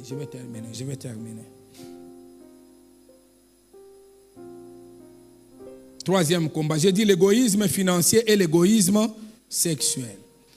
L'égoïsme masculin, je m'adresse aux hommes, hein? Mais les femmes, nous entendons tous, non? L'égoïsme masculin est à la base de beaucoup de malheurs chez les femmes dans les mariages. Un homme égoïste ne voit que ses propres intérêts et non de sa femme. L'égoïsme, c'est le fait de chercher essentiellement son propre bonheur sans penser au bonheur de l'autre. Un mari ou une femme égoïste fait en sorte que tout dans les mariages tourne autour de lui et de son bonheur et de ses propres réalisations. Donc vous êtes dans les mariages, vous voulez que tout tourne simplement autour de toi. Non, dans les mariages, tu n'es pas seul. Donc lui, il ne voit pas quand il y a des problèmes, il voit simplement que non, c'est lui qui existe. Non, tu n'es pas seul dans les mariages. Un mari ou une femme égoïste ne s'intéresse pas au projet de son partenaire. Un mari ou une femme égoïste, il va tout faire pour ne pas soutenir l'autre. Il n'apportera jamais son soutien. Et l'égoïsme détruit. Et quand quelqu'un est égoïste, il ne voit pas que les autres souffrent, mais à tout moment, c'est lui qui souffre. Le premier type de l'égoïsme que j'aimerais souligner est l'égoïsme en matière d'argent. Homme marié, quand tu as l'argent, cet argent n'est pas simplement pour toi seul. Ou tu dois comprendre cela, j'insiste encore, cet argent, ce n'est pas simplement pour toi, mais c'est aussi pour ta femme. Quand tu as l'argent, il n'y a que les gens, parce qu'il y a les gens qui sont comme ça, que les gens de sa famille à qui il apporte de l'aide et pas à ceux de sa belle famille. Vous savez, moi je me dis toujours, pourquoi Dieu va te donner toi? Parce qu'il voit réellement qu'il y a des gens en qui tu peux venir en aide. Et il t'a donné cette partenaire-là, donc c'est normal que tu fasses certaines choses. Je ne sais pas si vous me comprenez. Je regarde par exemple ma femme, elle est orpheline de père et de mère. Moi, je suis orphelin de père. Et elle a grandi entre les mains de son grand frère aîné. Et le grand frère aîné, il est aujourd'hui pour moi comme mon beau-père. Et quand je dois faire du bien à ma mère qui existe, ma femme ne me demande pas si je dois faire du bien à ce grand frère qui est mon beau-père pour moi. Donc ce sont des choses que vous devez ne pas être égoïste. On ne doit pas vous dire que non, ça il faut faire et ça il ne faut pas faire. Et quelqu'un qui est égoïste, il va vouloir simplement plaire à lui et ne pas voir les autres. Et je parle encore une fois, un mari égoïste se contente, là je parle sur le plan sexuel. Un mari égoïste se contente de sa propre jouissance sexuelle. Je peux aller loin? Même quand sa femme ne se retrouve pas, lui, ça ne lui dit absolument rien. Je peux aller plus loin? Un mari égoïste exige à sa femme le sexe, même quand celle-ci est malade. Je peux encore aller plus loin? Donc, pour ces maris égoïstes, son plaisir compte plus que la bonne santé de sa femme. Un mari égoïste ne manifeste souvent de l'affection à sa femme. Il ne peut pas manifester l'affection à sa femme. C'est vrai, ça dépend des cultures. Par des câlins, par des bisous, par des mots gentils. Pour lui, ce qui l'intéresse, c'est seulement le sexe. Pas d'affection en dehors du sexe. Lui ne connaît rien, comme je l'ai dit ici en passant. Pour lui, quand il commence simplement les câlins, même la femme, elle a peur. Parce qu'à un certain moment, tu peux faire les câlins sans aller loin. Ah oui, tu peux faire les câlins à un certain moment sans aller loin, c'est normal, non? Mais un homme qui est égoïste, lui, tout ça, ça ne lui dit absolument rien. Ce qui l'intéresse pour lui, c'est seulement le sexe. Écoutez, la femme a besoin de beaucoup d'affection pour jouir pleinement sa sexualité.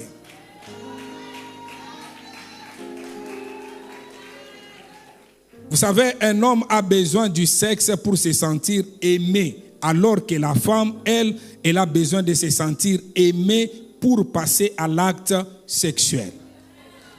Alors, homme, je m'adresse encore à vous en disant, c'est ton égoïsme qui fait que tu vas vite à ton essentiel et tu laisses ta femme dans la soif et l'insatisfaction. Et c'est pour cela, pardon?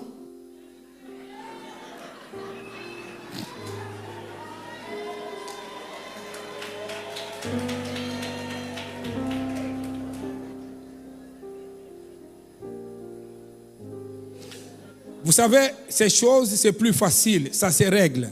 L'égoïsme est du diable. Quand vous entrez dans un... Vous savez, comme je parlais de l'incompatibilité, il y a beaucoup de gens qui sont même incompatibles sur le plan sexuel. Et ce sont des choses que vous pouvez régler par la conversation. Il faut établir les dialogues. Si toi, tu avais l'expérience de par ton background, de par ton passé, tu peux apprendre à quelqu'un. Tu peux lui dire que non, on regarde, on fait ceci, mais il ne faut pas que tu entres dans une comparaison. Quand tu entres dans une comparaison, tu détruis ton mariage. Mais toi, homme, que tu comprennes que l'égoïsme n'est pas une bonne chose. Ça peut arriver. Il ne faut pas dire que non, non, le corps de la femme, c'est mon corps. Mon corps, c'est ton corps. Tu commences à nous faire sortir alors que la femme, elle est malade. Quand elle est malade, tu comprends aussi, non? Ah, ça, vous n'acceptez pas? Je pensais que les sœurs allaient dire Amen. Ok, quatrième, est-ce que je vais terminer moi ici? Quatrième combat. Le manque d'attention et d'affection. Quatrième combat. Manque d'attention et d'affection. L'un des grands combats que tu dois mener contre toi-même en tant qu'époux, c'est d'être affectueux et attentionné à l'égard de ta femme. Laissez-moi vous poser des petites questions pour lesquelles j'ai besoin de vos réponses en toute sincérité. Est-ce qu'aujourd'hui, depuis le matin, tu as dit à ta femme que tu l'aimes? Oh, est-ce qu'il y a quelqu'un ici qui peut dire, tu as dit à ta femme, pardon? Ok, regardez-moi. Alors, quelle est la dernière fois que tu as dit à ta femme que tu l'aimes? Ok, si tu ne l'avais pas encore fait, saisis l'opportunité, dis à ta femme que je t'aime, ma femme. Est-ce qu'on peut acclamer correctement?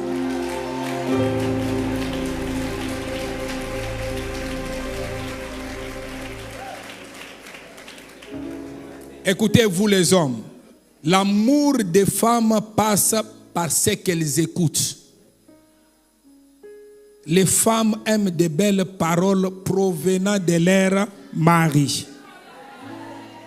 Les femmes aiment les affections.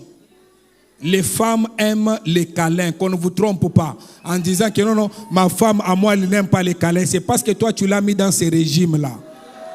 Toutes les femmes ici aiment les câlins.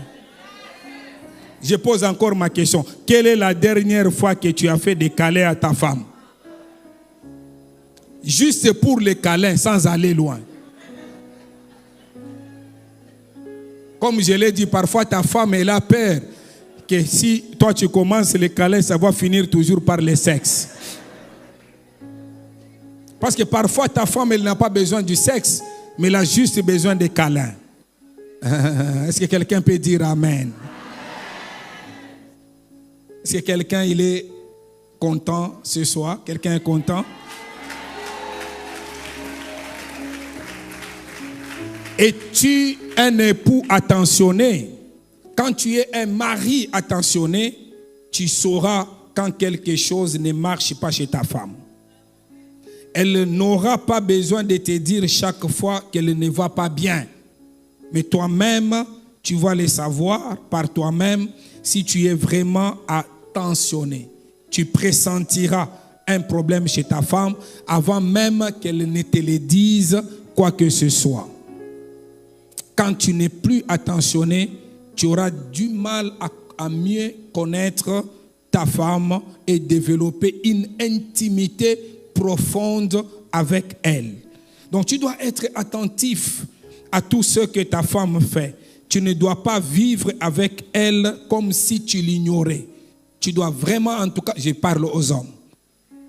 Et pendant que je parle, vous les femmes, il faut vraiment en tout cas reprendre et lui dire que non, tu as entendu ça. C'est un message de délivrance. Offre au maximum à ton épouse de l'attention. Lorsque tu es en pleine causerie avec elle, prête-lui vraiment ton attention. Très souvent, les hommes se plaignent des oublis récurrents des choses qu'elles disent à leur mari. Les femmes se plaignent que non, j'ai dit, mais il oublie. Si ça t'arrive souvent d'oublier ce que ta femme te raconte, il est possible que tu ne lui offres pas totalement ton attention quand tu parles avec elle. Donc elle parle, il va dire que non, elle parle beaucoup, non, les femmes sont comme ça. Même si elle parle, il ne faut pas que tu oublies de temps en temps. Il y a des choses souvent qu'il ne faut pas oublier. Parce que tu risques d'avoir des problèmes si tu oublies même son anniversaire. C'est un problème très sérieux. C'est bon? Ok, parce que je vais vite, je vais au dernier combat. 5e combat. La colère et la violence. Je vais terminer par là pour les 5 combats et je vais commencer les grands points 3. Parce que les grands points 3, c'est bon? 5e point. La colère et la violence sont 2 sœurs jumelles contre lesquelles nous, les époux, devrons combattre contre nous-mêmes. J'appelle ça 2 sœurs jumelles. La colère a créé des grands dégâts dans la vie de beaucoup de couples. Si tu es un mari colérique, c'est un défaut contre lequel tu dois combattre dans ton caractère. C'est quelque chose qu'il faut vraiment combattre. À cause de la colère, quand nous lisons dans la Bible, Lévi et Siméon, 2 des fils de Jacob. Jacob avait 12 fils. Mais la Bible nous dit qu'ils ont tué les gens du peuple dont les princes avaient violé leur propre sœur Dina. Voyez-vous, la colère peut t'amener à tuer même ton mariage. Si à cause de la colère, ils ont tué, à cause de la colère, tu peux tuer aussi les mariages. Il y a des gens qui ont même tué physiquement leur conjoint à cause d'une colère non maîtrisée. J'ai vécu dans un quartier au Bel-Air, à Lubumbashi, et dans ce quartier, un jour, nous étions tout petits, un homme et une femme. La femme a retrouvé son mari en fragrance de liche et la femme a mis de l'essence et ils se sont brûlés. Donc à cause de la colère, ils ont perdu la vie. Donc la colère, c'est quelque chose qui est mauvaise. Il y a des frères, même dans cette salle, qui sont méconnaissables quand ils sont en colère. Comme je le disais hier, ce n'est pas normal. C'est un défaut que tu dois faire disparaître de ton caractère. C'est à cause d'une colère non maîtrisée que beaucoup d'hommes, sans être violents de nature, finissent par les devenir. Si tu es une personne colérique dans ton couple, je prie que le Seigneur t'en délivre. Et souvent les gens qui sont colériques, ils disent, moi j'ai une bonne colère. Donc je me fâche, après 1 minute, je deviens normal. Mais dans la minute où tu t'es fâché, tu as déjà fait des dégâts. Donc il n'y a pas de colère où il faut dire que non, ça c'est une bonne ou ça c'est une mauvaise. Là où il y a la colère, sa sœur jumelle qui s'appelle la violence finit toujours par venir aussi. Moïse était une personne de nature colérique. Vous savez comment il a raté d'entrer dans la terre promise? Au lieu de parler au rocher, il a frappé les rochers. Quand on est en colère, au lieu de parler, vous allez finir par la violence. Et la violence est du diable. La violence est démoniaque. C'est ta femme, si tu es très fort, va te battre avec Mohamed Ali, avec Mike Tyson, que de venir te battre avec une fille d'autrui. Est-ce que quelqu'un peut dire amen avec conviction? Je dis que est-ce que quelqu'un peut dire amen avec conviction? C'est ainsi qu'il y a des gens, quand ils sont sous la colère, au lieu de parler calmement pour arranger ce qui ne marche pas, et ils exercent la violence pour manifester leur frustration. Parce que la colère vient toujours avec sa sœur jumelle Il y a des gens, quand il est sous la colère, pour éviter de finir sa colère sur une personne, ils peuvent se mettre même. Vous n'avez déjà vu ça? Il se met à casser certaines choses pour qu'il puisse simplement terminer sa colère. Mais que Dieu te fasse grâce, que cela ne soit pas ton cas, et cela au nom de Jésus-Christ. Dieu est capable de délivrer quelqu'un contre la colère. Parce que la colère, elle peut t'amener à commettre des dégâts que tu ne vas pas réparer après. Que le Seigneur te fasse réellement grâce. Nous allons au troisième grand point. Grand point 3. Grand point 3. Vous écrivez? 5 ennemis que tout époux devra affronter et vaincre pour rendre son épouse heureuse. C'est bon? 5 ennemis que toute épouse devra affronter et vaincre pour rendre son épouse heureuse. Premier ennemi, pauvreté ou précarité. Deuxième ennemi, l'insatisfaction sexuelle. Troisième ennemi, les dieux de la maison de ton père. J'ai fini pour aujourd'hui. Je vais continuer demain.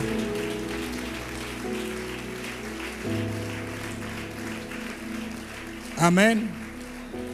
Amen. Je voudrais que nous puissions passer un moment dans la prière.